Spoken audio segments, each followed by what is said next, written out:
আজকে রাজাকের বিরুদ্ধে স্লোগান দিলে এই স্লোগান চলে যায় জিয়াউর রহমান সাহেবের বিরুদ্ধে। ও জানি না ও রাজনীতি করে। আমি আশ্চর্য হয়েছে এদের জ্ঞানের পরিস্থিতি। এটা কি রাজনীতি করে, কিসের কিভাবে রাজনীতি আমার জানা নেই, আমি জানি না। আচ্ছা বলো তো, শাখা চৌধুরী তিনি কে? তিনি কি বিএনপির লোক না? যাকে এই শেখ হাসিনা ফাঁসিতে ঝুলিয়েছিলেন, শাখা চৌধুরী কে? সে কার লোক ছিল? কোন দলের লোক ছিল?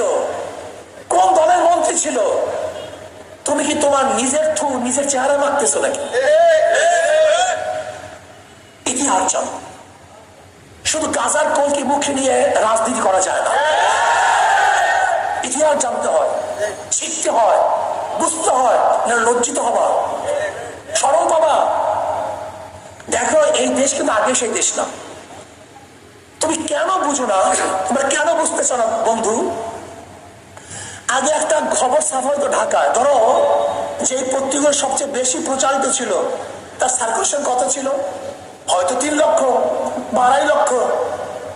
ঢাকায় ঘটনা ঘটতো, বাংলাদেশের বিভিন্ন জায়গায় ঘটনা ঘটতো, মানুষের দ্বারে পুষতো, 3 লক্ষ মানুষ পড়তো না পড়তো, বিশ্বাস করতো না, একটা পরিবর্তনের সময় লাগতো। আর এখন আমি বক্তব্য দিতে আসি, 1 মিনিটের মধ্যে গোটা দুনিয়ায় বক্তব্য দেখবে। তুমি ভেবেছো সে আগের পরিবর্তন যেরকম টাইম নিয়ে হইতো এখনো সেই পরিবর্তন হবে? তুমি আগের মানুষকে যে বোকা মনে করতে, এখন সেই মানুষ বোকা, এটা তুমি ভাবতেছো? এখন রিক্সাওয়ালা, ঠেলাওয়ালা, কুলি মজদুর সবাই শিক্ষিত, হয়তো একাডেমিক পড়াশোনা করে নাই, কিন্তু রাজনৈতিক ভাবে খুবই সচেতন, আর চিন্তাও করতে পারবা না। আমি আমার বন্ধুদেরকে বলবো, দেখো হিংসাচার বাদ দাও, মারামারি কাটাকাটি, এটা জিয়াউর রহমান সাহেবের আদর্শ না। জিয়াউর রহমান সাহেবের আদর্শ ছিল সবাইকে নিয়ে দেশটা গড়া। আর তোমার স্লোগান কি? অমুককে রাখবো না, অমুকে দাঁত হালাইয়া দেবো, অমুকে বিদায় দিয়া দেবো। এটা তোমার নেতার আদর্শে খেলাও। কমপক্ষে জিয়াউর রহমান সাহেবকে নিয়ে স্টাডি করো, কমপক্ষে মিনিমাম জিয়াউর রহমান সাহেবকে নিয়ে গবেষণা করো, তার বক্তব্যগুলো পড়ো, তার বক্তব্য শোনো, বক্তব্য জানো, তারপর আন্দোলন করো, তারপর রাজনীতি করো। তুমি এত বোকা হবা কেন? যারা পড়াশোনা করে তারা বোকা হবা কেন? পড়াশোনা করো, জানো তিনি কি বলতে চেয়েছেন, আদর্শ কি ছিল, রাজনীতি কি ছিল, তোমাকে জানতে হবে অবশ্যই। আমরা ভেদাভেদ করবো কেন?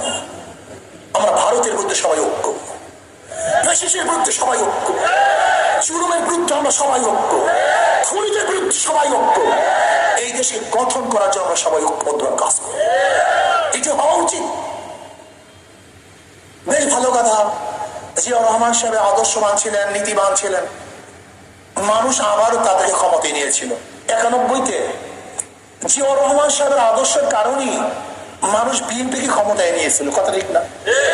91 থেকে 96 পর্যন্ত বিএনপি ক্ষমতায় ছিল, কিন্তু 96-তে ক্ষমতা আসতে পারেন নাই কেন? কেন মানলেন কেন?